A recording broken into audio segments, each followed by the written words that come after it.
Morning. Today I'm working on Amos 3:7, which says, "Surely the Lord God will do nothing, but he revealeth his secret unto his servants the prophets." And just to start out, I guess the main thing that I learned from this is waiting on the Lord. And I'll get more into that. But waiting in the sense, not maybe as we think that it means today, but think more in lines of waiting like a waiter waits on people. So some of the things I picked out from there, the words, surely will do nothing, revealeth the secrets, servants. The thing I'd really like to talk about most is the idea of servants. Now, a servant is someone who serves somebody, but he's not a slave. So when I look through the definition of that, a servant differs from a slave as the servant's subjection to a master is voluntary. So the types of servants, you can be a laborer, a domestic servant, an apprentice. And the apprentice is the one that really stuck out to me in the case of this. An apprentice assigned to work with a master of a particular trade for a certain amount of time. And that master, his job is to teach and instruct and to make sure that that servant or that apprentice is prepared to be the master in his chosen field. So if the Lord's our master and we're his apprentice, we wait upon the Lord and he will release us to become masters at some point when he's confident that we're able to do that job. I was struck by how many times in the study I thought of the word wait. Let me scroll to the next page. Actually, just counting it up, there was 11 times that I used the word wait. So I'll start with what I learned about God. He tells us what he's going to do, then he does it, and then he tells us what he did. He also tells us why. It leaves us without excuse. And about man is choose to be a servant. We're not slaves. And so we look at the master and think, that's the job I would like to have.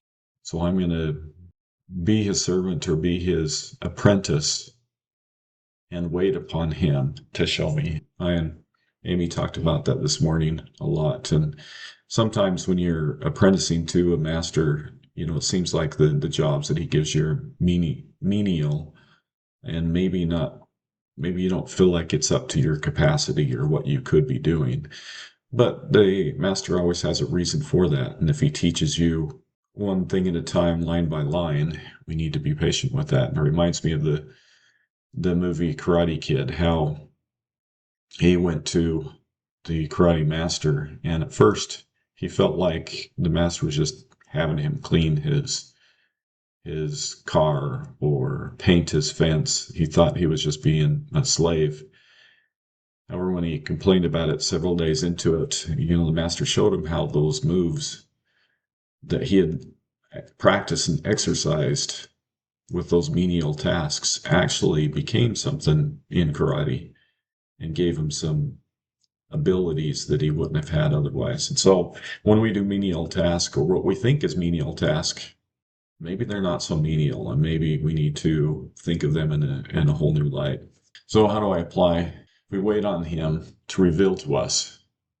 When we wait, we don't see all of his thoughts and feelings and reasoning, and his secrets are unseen by anyone except for himself and to whom he reveals it to. And so when he reveals to us what we need to be doing, we need to be able to wait and to grow into that principle more and more. I said, wait.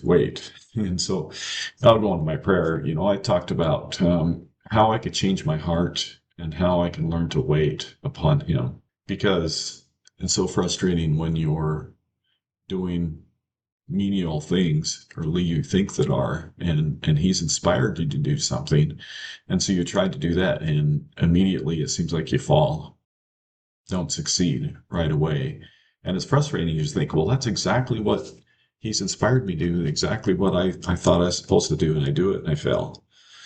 Well, an answer from him really was a picture in my mind. He brought to mind a toddler and how the toddler falls and he's learning how to walk. Of course, he's going to look around him and see his parents walking and think, I want to do that. And it looks so simple. But then he gets up and he falls, and he gets up and he falls, and he gets up and he falls. When we see the Lord's answers to us and see that they just seem to be so simple, if I could just do that, then I would be okay. I would learn this principle. And yet we get up, we do it, or we try to do it and we fall. And then we do it again and again and again. So in this, I learned that really it's the patience that we need to have and waiting upon Him, and waiting in the sense of waiting is like waiting tables. It's not inaction, but it's action based upon what He wants us to do. And so we every day try to do the actions that He has asked of us or that He's inspired us to do. And as we do those, we'll be that toddler as we get up again and again and again, and we become more steady on our feet, less awkward. So I finished my part. I thought I'd have Amy look over it and see what she thought. So I'm sure you have some ideas. I really like the waiting on the Lord idea, that it's not just sitting and waiting to get an answer. It's like being a waiter at a restaurant. You go back and you check on the people you're over. You're doing the different things that need to get done to help them have a good experience. And so I really liked that idea that you're an apprentice, that you're working and doing the best that you can with what you've got where you're at, and then being patient for more responsibility, more knowledge, or whatever is in store. So I like that. Um, and we were gonna send this for some extra collaboration with our daughter Rebecca, and just some thoughts that I had about Rebecca. Um, she does really good with where she is at. And I mean, I remember when she was in seminary, she had early morning seminary, and so she would walk. We lived about what, a mile from the school or something like that. Less than that. Maybe a little less than that. Anyway, but she would get up early and she would walk. And even when it was snowy or nasty weather, we would offer to drive her, and she would just be like, nah, I got it. And she would go, and It was like 5:30 in the morning, I think. yeah, and she would do really well with the information, or with the experience that she's in, and her responsibility of where she's at. And I've seen other hints of that strength and determination in other parts of her life. And so yeah, I'm hoping that she has some good things to add. Yeah, so we'll send it to her and get her comments at the end of this. But anyway, see ya.